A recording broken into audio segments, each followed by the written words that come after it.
Actually আমার বাবা গাড়ি চালাতো, গাড়ি নিয়ে গেছিলো অ্যাকচুয়ালি আমবাসা। আমবাসা যখন গিয়েছিলো, আমবাসা ওই বাবুর সাথে একজন গিয়েছিলো, মানে হেল্পার হিসাবে।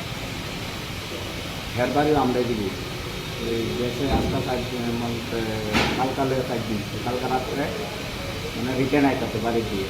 তো বাড়ির থেকে আইতে আমরা বাড়ির থেকে প্রায় 3 কিলোমিটার দূরে রাস্তার মধ্যে অ্যাক্সিডেন্ট হয়েছে।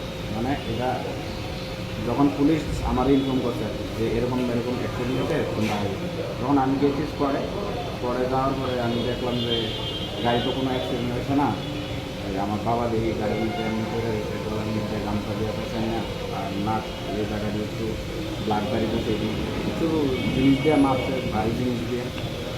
তো হাসপাতাল নিয়ে গেছি, হাসপাতাল নেওয়ানোর পরে আমরা যে সাব সেন্টার আছি ওখানে নেওয়ার পরে হচ্ছে তারা কী করছে ওটা ডেট দিয়ে দিতে পারে, পুলিশ সুদ্ধা নিয়ে দিয়ে দিতে পারে। চলতি গাড়ির মধ্যে কি মারছে? হ্যাঁ, চলতি গাড়ির মধ্যে এরকম করে। গাড়িতে কয়জন আসলো? তারা দুজনই, আমার বাবা আর ওই আরেকজন যে হেল্পার হিসেবে গিয়েছিল।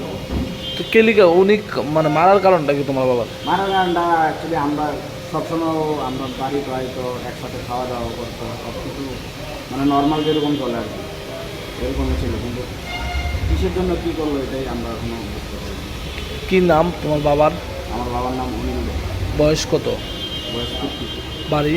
বাড়ি শ্রীনগর, সাউথ আনন্দনগর। গাড়িটা কার আসলো? গাড়ি বাবার মালিকের। মালিক কি বিষয়টা জানছে পরবর্তী সময়ে? মালিক কি কইছে পরবর্তী সময়ে? মালিক কি, মালিক এসেছে দেখেছে। মালিকের সাথে কোনো কথাবার্তা হয়েছিল তার বিষয় নিয়ে কোনো?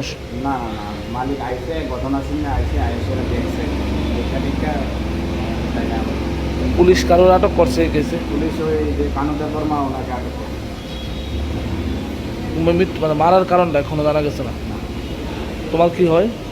আমার বাবা।